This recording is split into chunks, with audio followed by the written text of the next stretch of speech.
Hello everyone.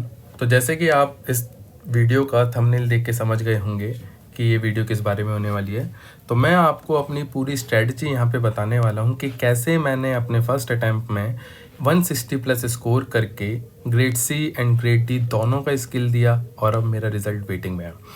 And I hope आप सबकी दुआओं से, मेरी मेहनत से ये बारी इस बार मैं क्लियर कर दूँ एग्ज़ाम को। सो मैं वही स्ट्रेटजीज, वही टेक्निक्स जो मैंने इतने टाइम फॉलो की, जिसने मुझे रिजल्ट दिया, वही चीज़ मैं आप लोगों से शेयर करना चाहता हूँ इस वीडियो में। तो अंत तक बने रहिएगा, क्योंकि बीच में कोई भी काम छोड़ने वाला कभी भी कहीं भी नहीं पहुँच पाता। कहते हैं ना कि एक किनारे से दूसरे किनारे पर पहुँचना है तो रेल आपकी जो बोट है वो चलती रहनी चाहिए। अगर बीच में रुकी तो फिर तो गए। तो अंत तक बने रहना और देखना कि क्या हुआ क्या नहीं हुआ। देखो, जब मेरी एसएससी स्टेनोग्राफर की जर्नी स्टार्ट हुई थी, at that time I was preparing for UPSC. तो मैं थोड़ा बहुत कहूँ तो मेरे को एडवांटेज क्या था कि मेरे को घंटों बैठने की आदत हो चुकी थी। एज यू ऑल नो कितना टाइम चाहिए होता है यूपीएससी में सिलेबस कंप्लीट करने में, फिर न्यूमरस बुक्स होती हैं जो आपको रीड्स करनी होती हैं वगैरह वगैरह, बहुत से लोगों को पता होगा। तो उसका मेरे को एडवांटेज क्या था कि पहली बात तो जीएस के मेरे कॉन्सेप्ट्स क्लियर थे। दूसरा एडवांटेज क्या था मेरे को उसमें कि जितनी भी ये मेहनत वाला काम होता है कि हाँ भाई घंटे बैठ के पढ़ना है, वो मेरे को बहुत क्लियर था मेरी स्टार्टिंग के डेज से ही एसएससी स्टेनोग्राफर के। तो मैं वही चीज़ आपको बताना चाहूँगा, जो मेरा बैकग्राउंड तो मैंने बताया, आगे क्या हुआ क्या नहीं हुआ। तो मैंने क्या करा, मैंने बेसिक्स जो थे, जैसे इंग्लिश में मैंने बुक्स रीड करी थी काफ़ी ज़्यादा। यूपीएससी में आपको ही पता है काफ़ी ज़्यादा बुक्स रीड करनी पड़ती हैं। तो मेरे पास क्या था, उसका भी एक एडवांटेज था कि मेरे को बुक्स रीड करनी पड़ती थी, जिसकी वजह से मेरी, कह सकते हैं कि एसएससी वाला तो नहीं था कि हाँ भाई एसएससी वाला माइंडसेट नहीं था कि कैसे एरर्स फाइंड आउट करते हैं, कैसे सेंटेंस इंप्रूवमेंट करते हैं, कैसे पैराजम्बल्स को अरेंज करते हैं, कैसे अनसीन पैसेज सॉल्व करते हैं, ये सब मेरे को नहीं पता था। लेकिन मैंने रीडिंग इतनी अच्छी की थी कि उसका मेरे को बहुत बेनिफिट हुआ था। तो मैंने जब स्टार्ट करा था, मैंने सेक्शन वाइज स्टार्ट करा था अपना। पहले जो मैंने लिया था वो मैंने इंग्लिश से स्टार्ट करा था अपना, क्योंकि मेरे को देखना था कि मेरा क्या स्कोर जा रहा है इंग्लिश में। तो उसके लिए मैं आपको कुछ स्क्रीनशॉट्स दिखाना चाहूँगा कि किस तरीके से मैं अपनी पूरी प्रिपरेशन को मैंने स्टार्ट किया था। तो जब मैंने प्रिपरेशन स्टार्ट करी थी, मैंने अराउंड आपके जुलाई 2023 में स्टार्ट करी थी, जून जुलाई 2023 में। और जैसे कि आपको पता है लास्ट ईयर का जो सीबीटी एग्ज़ाम था वो 10 दिसंबर को था 2024 को। तो एक अच्छा खासा टाइम मेरे पास था पूरी प्रिपरेशन के लिए। तो यहाँ से मैंने जुलाई 2023 से स्टार्ट की थी। तो जैसे कि आप इस वीडियो में देख सकते हैं, इस स्क्रीनशॉट में देख सकते हैं कि लास्ट में देखेंगे तो मेरा स्कोर जो था इंग्लिश में सेंटेंस इंप्रूवमेंट में 3 था। ठीक है, जनरल अवेयरनेस में मेरा 1 स्कोर था, जो कि क्योंकि क्या होता है ना कि यूपीएससी जो है ना वो कॉन्सेप्ट रिलेटेड स्टडी होती है, और आपको पता है एसएससी में हमें फैक्ट्स याद करने पड़ते हैं। तो मेरे लिए तो एकदम टोटल ब्लंडर हो गया था कि हाँ भाई एकदम बोट ही मेरी पलट गई थी कि भाई मेरे को अब तक तो दिमाग लगाना था, लेकिन अब मुझे रेक्टिफिकेशन करनी है। तो मेरे लिए पूरा तरीके से सारी चीज़ें नहीं हो गई थी। बस मेरे को हेल्प किस चीज़ ने करा कि मेरी जो कंसिस्टेंसी थी, वो घंटों घंटों बैठने की जो आदत थी और मेहनत करने की जो लगन थी, उसने मुझे बहुत सपोर्ट करा, जिसके वजह से मैं आज ये वीडियो बना पा रहा हूँ कि मैं अपनी स्ट्रेटजी मैंने कभी सोचा भी नहीं था कि मैं अपनी स्ट्रेटजी कभी शेयर करूँगा, क्योंकि स्टार्टिंग के डेज में तो नहीं लगता था कि हाँ भाई क्या होगा, लेकिन वो जो कंसिस्टेंसी की आदत थी वो उसने मज़ा बांध दिया। आप देखते जाइए। तो मैंने स्टार्ट किया था, तो जुलाई 2023 में स्टार्ट किया था मैंने अपनी प्रिपरेशन को। जैसे कि आप इस वाले में देख सकते हैं, मेरा सीजीएल में इंग्लिश में जो स्कोर था, मैंने क्या करा था, सबसे पहली फर्स्ट पॉइंट यहाँ पे नोट कर लीजिए। मैं यहाँ पे आपको फर्स्ट पॉइंट नोट करवा देता हूँ। इंग्लिश में जब भी आप स्टार्ट करें, फर्स्ट पॉइंट आपका क्या होना चाहिए, आपको स्टार्ट करना है कहाँ से, स्टार्ट करना है फ्रॉम, कहाँ से स्टार्ट करना है, फ्रॉम PYQs।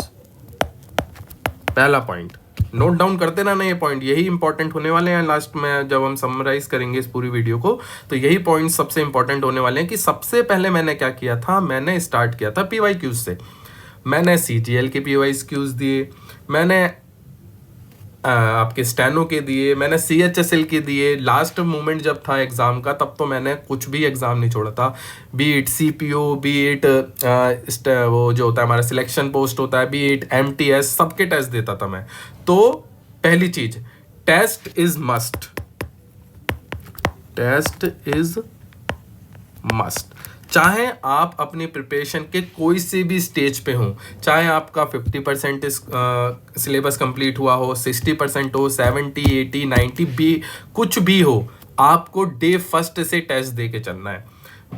ये कर सकते हो कि आप स्टार्टिंग में सेक्शन वाइज चलो, पहले इंग्लिश का दो, फिर GS का दो, फिर रीजनिंग का दो, धीरे धीरे उस कैपेसिटी को बढ़ाओ और अपना पूरा टेस्ट लगाना स्टार्ट करो। तो टेस्ट देना मस्ट है, पहली चीज याद रखना। पहला जो मैंने की पॉइंट आपको दिया, टेस्ट इज मस्ट। तो मैंने स्टार्ट करा था PYQ से। हम वापस चलते हैं अपने स्क्रीनशॉट्स पे।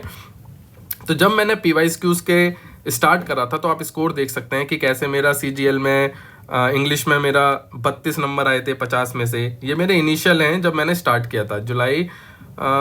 इनफैक्ट मैंने पहले तो आपको पता ही है, पहले तो मैंने कोर्स ही करा था 2-3 महीने अपना, जो भी मैं नीतू सिंह मैम की मैंने बुक ली थी उसमें से ही मैंने सारी चीज़ पढ़ी। मैंने कोई कोर्स नहीं खरीदा इंग्लिश का, बी ऑनेस्ट, मैंने कोई कोर्स नहीं खरीदा इंग्लिश का। मैंने नीतू मैम की बुक ली थी, उससे मैं पूरे उसको नोट्स को पढ़ता था, फिर उनके प्रीवियस पीछे जो क्वेश्चंस होते थे उनको मैं अटैम्प्ट करता था, और फिर मैं टेक्स्ट बुक पे जाता था और मैं वो देखता था कि जो मैंने आज नाउन पढ़ा है उससे रिलेटेड यहाँ पे क्वेश्चंस हैं या नहीं। तो वो मैं यूनिट टेस्ट, सेक्शन टेस्ट, कुछ भी कह लो, वो मैं देता था। ये मेरी पहली स्ट्रेटेजी थी कि मैं पढ़ता था, फिर उसके प्रीवियस ईयर पीछे दिए गए क्वेश्चंस को करता था, देन मैं टेक्स्ट बुक के क्वेश्चंस को अटेम्प्ट करता था, पर्टिकुलर टॉपिक जो भी मैंने आज पढ़ा है। तो यहाँ पे मैंने अटैम्प्ट दिया था, सितंबर में जाके मैंने टेस्ट स्टार्ट किए थे, वरना तब तक तो मैं यूनिट टेस्ट ही देता था, छोटे छोटे टेस्ट, कि हाँ 10 क्वेश्चन वाला टेस्ट दे दिया नाउन का, 20 क्वेश्चन वाला टेस्ट दे दिया प्रीपोजिशन का, इस तरीके से। तो मैंने जो अपने प्रॉपर टेस्ट स्टार्ट किए थे वो मैंने सितंबर में स्टार्ट किए थे, जैसे कि आप इस डेट में देख पा रहे हो, अटेम्प्टेड ऑन 19 सितंबर 2023। तो मैंने ये पहले अपने टेस्ट दिया था जिसमें मैंने 32 स्कोर किया था इंग्लिश में, फिर मेरे 27 आए। तो इस तरीके से फिर धीरे धीरे आगे मैं बढ़ा। मैंने इंग्लिश पे पहले कमांड, मैंने सब्जेक्ट वाइज कमांड बनाई थी। मैंने ऐसा नहीं करा कि एकदम मैंने तीनों सब्जेक्ट्स उठा लिए, पढ़ता था तीनों, लेकिन एक फोकस रहता था ना कि 50% मुझे आज इंग्लिश पढ़ना है, 20-25% मुझे रीजनिंग और GS करना है। तो इस तरीके की मेरी स्ट्रैटेजी रहती थी थोड़ी सी, कि एक सब्जेक्ट को प्रॉपर बेस बनाते चलो और फिर देखो। जैसे आप स्क्रीनशॉट्स में भी देख पाओगे कि मैंने किस तरीके से इन चीज़ों को करा। तो आप देखोगे यहाँ पे मेरे 20 सितंबर आ चुकी है, 20 मार्क्स ही हो रहे हैं, है ना। फिर मैं थोड़ा आगे बढ़ा, मैंने जनरल अवेयरनेस को उठाया सितंबर में ही, थोड़ा सा देखा कि हाँ भाई इसमें मेरा क्या स्कोर है। तो मैं तो शॉक्ड हो गया था फर्स्ट टेस्ट जब मैंने दिया कि UPSC का एस्पायरेंट होने के बावजूद, जिसने 1-2 साल अराउंड मैंने 2.5 ईयर मैंने स्टडी की थी UPSC की, कि 2.5 साल पढ़ने के बाद मैं 50 में से 11.5 स्कोर कर पाया। क्योंकि मैंने पहले भी बताया, स्टेनोग्राफर SSC और UPSC में टोटली डिफरेंट, सब चीज़ डिफरेंट है। UPSC में हम पढ़ते हैं कॉन्सेप्ट बिल्डिंग, यहाँ पे हम पढ़ते हैं डेटा, फैक्ट्स, है ना। तो इस वजह से मैं शॉक्ड हो गया था। तो मैं बहुत ही ज़्यादा डिमोरलाइज हो गया था उस मोमेंट पे कि यार ये क्या हो गया, मतलब। बट वही चीज़ है, UPSC ने एक चीज़ सिखा दी थी, कंसिस्टेंसी और मेहनत करना। वो चीज़ मैंने नहीं छोड़ी एंड तक, जब तक कि फाइनल एग्जाम नहीं हो गया। तो यहाँ पे मेरे को 11 नंबर आए, मैंने कहा कोई इशू नहीं है। फिर मैं धीरे धीरे आगे बढ़ा। आप देखोगे इंग्लिश में मेरा इंप्रूवमेंट हो रहा है। मैंने इंग्लिश जुलाई में स्टार्ट की थी, जुलाई अगस्त सितंबर तक मेरा स्कोर आ रहा था। फिर धीरे धीरे मैंने इंग्लिश पे फोकस बनाया, और फिर आप देखिए यहाँ पे 71 आया मेरा इंग्लिश में, यहाँ 68 आया इंग्लिश में, यहाँ फिर 71 आया इंग्लिश में, ठीक है। तो यहाँ पे मुझे लग रहा था कि अक्टूबर तक आते आते मुझे लग गया था कि हाँ मेरी इंग्लिश थोड़ी बहुत स्ट्रांग हो गई है, क्योंकि मेरा स्कोर जो था 70-75 प्लस आ रहा था। तो मैंने अपना जो शिफ्ट था वो शिफ्ट करा कहाँ पे, अब मैं रीजनिंग पे शिफ्ट करा, है ना। अब मैं क्या है, रीजनिंग पे शिफ्ट करा, क्योंकि मेरे को पता था GS तो मैं लास्ट मोमेंट पे उसको, जैसे कि आपको सबको पता है, रट्टाफिकेशन करके उसको कर लो। कॉन्सेप्ट्स तो मेरे क्लियर थे ही, मुझे रट्टाफिकेशन करना था। तो मैंने GS को सबसे लास्ट में ही पुट किया था, अटेम्प्ट किया था। तो फिर मैंने जीएस रीजनिंग पे आया। रीजनिंग में स्कोर मेरा एज यूजुअल आप नॉर्मली लोगों का 30-35 आ ही जाता है, लेकिन मेरे जो कलीग्स थे या फिर मेरा जो भाई था जो पहले से स्टेनोग्राफर सेलेक्टेड था, उसने मुझे एडवाइस किया इस मोमेंट पे कि अगर आपके जीएस में 47, 48, 49 नहीं आ रहे तो भाई सॉरी रीजनिंग में अगर आपके 47, 48, 49 नहीं आ रहे तो माय फ्रेंड आप गलत डायरेक्शन में हो। आप ये नहीं कह सकते कि मेरी रीजनिंग बहुत स्ट्रांग है। मैं देखता हूँ आज मेरे ही काफ़ी ज़्यादा कलीग्स थे या फिर क्लासमेट्स थे जो हम पढ़ते थे, तो उसमें काफ़ी ज़्यादा लोग बड़े कॉन्फिडेंट रहते थे, यार रीजनिंग तो मेरी अच्छी है। मैंने भाई कितना स्कोर आ रहा है आपका? यार 40 आता है मेरा 50 में से। भाई 40 is not a good score for reasoning. Reasoning तो ये है आपको 50 में से 50 लाने हैं, आपको अटेम्प्ट भी ये करना है कि मेरे को 50 में से 50 आ रहे हैं। अगर आपके 45 प्लस हैं तो ही आप कह सकते हो कि मेरी रीजनिंग क्या है, अच्छी है, अदरवाइज आपकी रीजनिंग अच्छी नहीं है। तो मैंने 35 से स्टार्ट करा। मैंने देखा चलो कोई नहीं, मेहनत करते हैं। मेहनत तो करनी आ ही गई थी, आपको पता है। 35 से धीरे धीरे आगे बढ़े, मिनी टेस्ट भी लगाने लग गया था मैं बीच बीच में, धीरे धीरे आगे बढ़े। तो इंग्लिश में तो अब देखो मेरा स्कोर 80 अबव जाने लग गया था। और किसकी बात है? अप्रैल की बात चल रही है, सितंबर, अक्टूबर, नवंबर, इस टाइम में मैंने क्या करा था, जीएस की तैयारी करी थी सारी। तो जीएस की तैयारी करी थी और रीजनिंग की तैयारी करी थी। तो जीएस मेरी अब इंप्रूव होने लग गई थी। 36 आप देख सकते हैं यहाँ पे। रीजनिंग इंटेलिजेंस देख सकते हैं, 14 मई को मेरे 42 नंबर आए, है ना। तो धीरे धीरे रीजनिंग में मैंने इस तरीके से ही पकड़ बनाई और 39 हो गए, 40 हो गए, और पेपर के आने के टाइम तक मेरा 45 प्लस इजीली आने लग गए थे। 43, 45, 40s की रेंज में आने लग गए थे। और ये मैं आपको जून की बात बता रहा हूँ। अभी जुलाई बचा है पेपर में, दिसंबर में पेपर था, आपको पता है। जुलाई, अगस्त, सितंबर, अक्टूबर, नवंबर, 5 महीने थे और मेरा ऑलरेडी स्कोर कितना आ रहा था, 45 प्लस आ रहा था, 40 प्लस आ रहा था। तो इसी तरीके से आपको स्ट्रेटेजी करनी है कि एक एक करके टेस्ट मैंने रेगुलर दिए। मैं झूठ नहीं बोलूँगा, आप मेरी पूरा सब डेटा ले लो। मैंने टेस्ट रेगुलर बेसिस पे दिए। मैं हर दिन टेस्ट देता था, चाहे मैं 50 क्वेश्चन का ही टेस्ट दूं, चाहे 25 क्वेश्चन का ही टेस्ट दूं, लेकिन टेस्ट मैं हर दिन देता था। ये सिर्फ वो टेस्ट हैं जो टेक्स्ट बुक पे मैंने दिए। इसके अलावा मैं किरण पब्लिकेशन की बुक आती है, मैं उससे प्रैक्टिस करता था। तो प्रैक्टिस तो इतनी करी मैंने क्वेश्चंस की कि आप रिजल्ट देख सकते हैं कि 160 प्लस ही मेरा इस बार स्कोर आया है। सो करता था। तो मैंने पहले देखो इंग्लिश को मजबूत करा, है ना। फिर मैं रीजनिंग पे कूदा, मैंने रीजनिंग को इम्प्रूव करा। तो यहाँ पे ही हमारा सेकंड पॉइंट आता है कि टेस्ट मस्ट है, स्टार्ट फ्रॉम PYQs। तो फिर मैंने क्या करा, गो सब्जेक्ट वाइज। क्या करा मैंने, गो सब्जेक्ट वाइज। पहले मैंने इंग्लिश, जो कि मुझे पता था कि ये मेरा तीनों सब्जेक्ट्स में से थोड़ा सा स्ट्रांग होल्ड है, उस पे ही मैंने वर्क करा। कहाँ मैंने 37 से स्टार्ट करा था, तो आज मेरे 80 प्लस आ रहे थे, वो भी जून जुलाई में बता रहा हूँ आपको, जून जुलाई में, ठीक है ना। तो मेन रीज़न क्या था? मेन रीज़न था कंसिस्टेंसी, जो मैंने अपने फर्स्ट डे से नहीं छोड़ी थी। क्या था? जो मैंने अपने फर्स्ट डे से नहीं छोड़ी थी, कंसिस्टेंसी।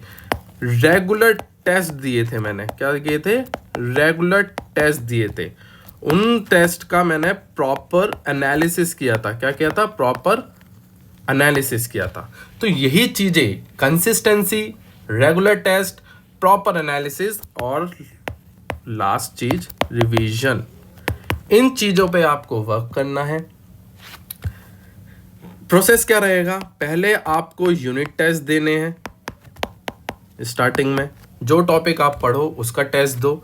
धीरे धीरे आपको सेक्शनल टेस्ट पे स्विच करना है कि हाँ भाई क्या करना है, सेक्शनल टेस्ट देना है। सेक्शनल टेस्ट मतलब इंग्लिश का अलग देना है, रीजनिंग का अलग देना है, जीएस का अलग देना है। और जब आप तीनों पे एक अचीव कर लो, एक अच्छा स्कोर अचीव कर लो, उसके बाद क्या है, आपको प्रॉपर टेस्ट देना है, फुल लेंथ टेस्ट देना है। प्रॉपर टेस्ट देना है मतलब फुल लेंथ टेस्ट देना है, ठीक है। आई होप यहाँ तक आप सब क्लियर होंगे। फिर उसके बाद मैंने प्रॉपर फुल लेंथ टेस्ट देना स्टार्ट कर दिया था। जीएस पे मैंने, रीजनिंग पे अपनी वो कर ली थी कमांड अच्छी, इंग्लिश पे मैंने कमांड अच्छी कर ली थी, और हाँ, मैं तीसरी चीज क्या करता था, क्योंकि क्वेश्चंस आपको पता है कि स्टेनो के आप कितने ही क्वेश्चन कर लोगे, कितने ही सेक्शनल टेस्ट दे लोगे। तो मेरी जो बढ़िया चीज थी या फिर मेरी जो स्ट्रैटेजी थी, उस स्ट्रैटेजी में मोर क्वेश्चंस को लाने के लिए मैंने फोर्थ चीज क्या करी थी, मैं CGL, CHSL, MTS इन सब के PYQs अटेम्प्ट करता था, वो भी फुल लेंथ टेस्ट। क्या करता था? फुल लेंथ टेस्ट करता था। अब इसका फायदा क्या होता था? फुल लेंथ टेस्ट हमें पता है 100 क्वेश्चंस होते हैं, ठीक है, जिसमें से 75 क्वेश्चंस तो हमारे इंग्लिश, रीजनिंग और GS के होते हैं, और 25 क्वेश्चंस होते हैं हमारे किसके? मैथ्स के। तो मैंने सोचा यार इतने क्वेश्चंस हैं, 2020, 2021, 2022, 2023, 19 भी है, तो इतने क्वेश्चन से तो इन क्वेश्चंस को वेस्ट क्यों किया जाए। तो मैं क्या करता था, मैं 75 क्वेश्चंस अटेम्प्ट करता था, इंग्लिश, रीजनिंग एंड GS। उससे मेरे को क्या फायदा होता था? एक तो मेरा मैथ का टाइम सेव हो जाता था, क्योंकि मुझे पता है स्टेनो की मैं तैयारी कर रहा हूँ, और मेरी प्रिपरेशन के दौरान एक चीज मेरी बहुत अच्छी रही थी, मैं 10 नावों पे सवार नहीं हुआ।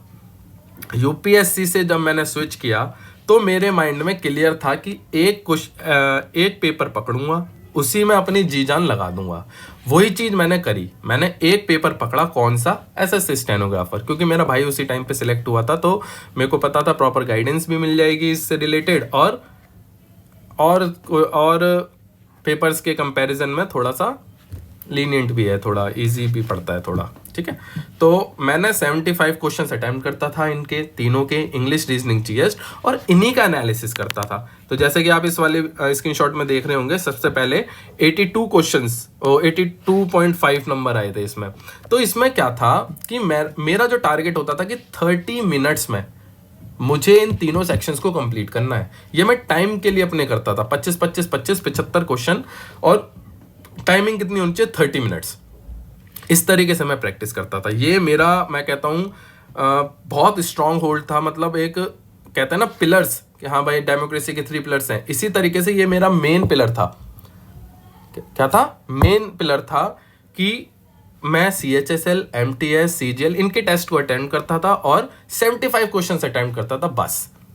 ये मेरा बहुत अच्छा पॉइंट था। तो ये आप जरूर इंक्लूड करना जब आपके स्टेनो के टेस्ट खत्म हो जाए, या फिर स्टेनो के टेस्ट बचा के रखना, स्टार्टिंग इन्हीं से कर लेना, कोई भी कुछ भी कर सकते हो, ठीक है। धीरे धीरे क्या था, इंप्रूव होने लगा, सारा अच्छा स्कोर आने लगा स्टेनो में, रीजनिंग में, GS में ही मैंने काफ़ी इंप्रूवमेंट करा, 20 से 30 पे पहुंचा कभी कभी, और मेरा फाइनल स्कोर भी इतना ही आया था, अराउंड 32 अराउंड आया था, 30 अबव ही आया था, मतलब GS में। और ये देख सकते हो आप, 2017 का मैंने एग्ज़ाम दिया, 149 नंबर आए थे मेरे, है ना, जुलाई में। और यहाँ पे भी देख सकते हो, रीजनिंग में 49 आ रहे हैं, इंग्लिश में 81 आ रहे हैं, इंग्लिश में 85 आ रहे हैं, जनरल अवेयरनेस में 25 आ रहे हैं। तो ये सब कंसिस्टेंसी है। देखो यार, कंसिस्टेंसी ही आपको मेन दिलाएगी। ये मेरा अगस्त में मैंने एग्ज़ाम दिया था, 152 प्लस आए थे मेरे, ये 48 रीजनिंग में, इंग्लिश में 45। तो इस तरीके से, तो यही चीज़ मैं आपको बताना चाह रहा था कि मेन चीज़ तो कंसिस्टेंसी ही है। क्या है? कंसिस्टेंसी। रेगुलर टेस्ट देना है, रेगुलर उसका एनालिसिस करना है, और रेगुलर ही रिवीजन करना है। पेपर के स्टार्टिंग मैंने क्या करा था, यूनिट टेस्ट से स्टार्ट करा था, धीरे धीरे मैं सेक्शनल टेस्ट पे गया, धीरे धीरे मैं फुल लेंथ पे टेस्ट किया। पेपर के अराउंड मैं दिन के 3 टेस्ट दे देता था, फुल लेंथ टेस्ट, समझ रहे हो, फुल लेंथ टेस्ट दे देता था दिन के, पेपर के अराउंड। पेपर के लास्ट मंथ में, दिसंबर में तो पेपर ही था, तो नवंबर में मैं 3 टेस्ट देता था दिन के। उसी के वजह से मेरा इतना अच्छा स्कोर आया। और ये देखो अचीवेबल है, अगर मैं कर सकता हूं तो आप लोग भी कर सकते हो। इसमें कोई दो राय नहीं है कि आप नहीं कर सकते, आप लोग भी कर सकते हो। बस आपको क्या है, एक प्रॉपर गाइडेंस की जरूरत है, ठीक है ना, प्रॉपर गाइडेंस की जरूरत है। उस प्रॉपर गाइडेंस के लिए मैंने एक बैच लॉन्च करा है अपना रिसेंट अभी, जो कि इसी मंडे से स्टार्ट होने वाला है। उस बैच में क्या होगा, आपको प्रॉपर गाइडेंस प्रोवाइड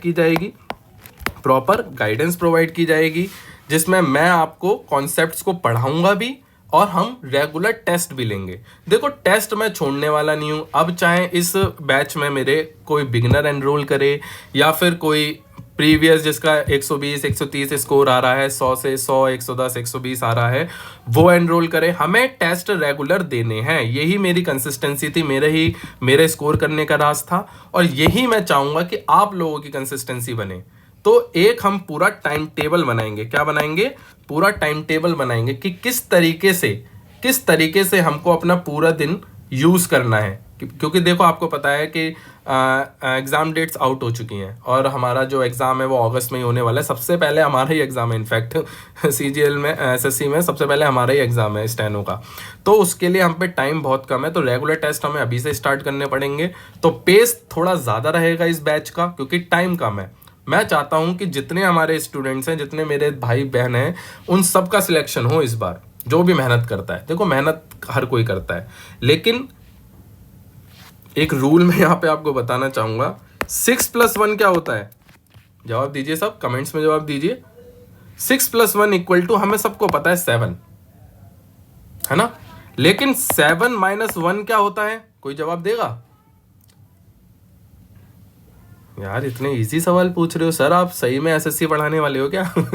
हाँ जी, मैं एसएससी ही पढ़ाने वाला हूँ, स्टेनो क्लियर कराने वाला हूँ आप लोगों का। इस बार 160+ दिलवाने वाला हूँ आप लोगों को। 7-1 आप लोग 99.99% लोगों ने कहा होगा 6, बट माय फ्रेंड गलत। कंसिस्टेंसी का रूल क्या कहता है? कंसिस्टेंसी कहती है 6+1 7 है और 7-1 0 है।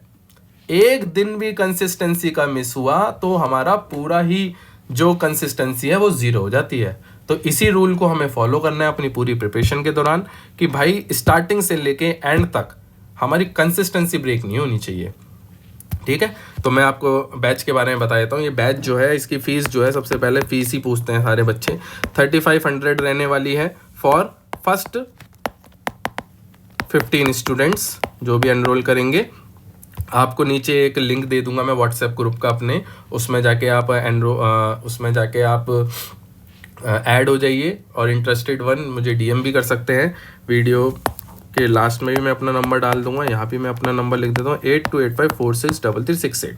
ठीक है, 8285463368। तो 3500 रुपये इस एग्ज़ाम की फ़ीस रहने वाली है, जो कि आपके एग्ज़ाम तक की रहेगी, पूरी कंबाइन सीबीटी तक की। ठीक है, और कोई और डिटेल्स चाहिए आप लिख सकते हो। इस वाले बैच में हम क्या क्या करने वाले हैं, एक तो मेरी प्रॉपर गाइडेंस रहेगी, 24/7 मैं आपके लिए अवेलेबल रहूँगा। कुछ भी गाइडेंस चाहिए किसी भी तरीके की, पहली चीज़ ये प्रॉपर गाइडेंस रहेगी।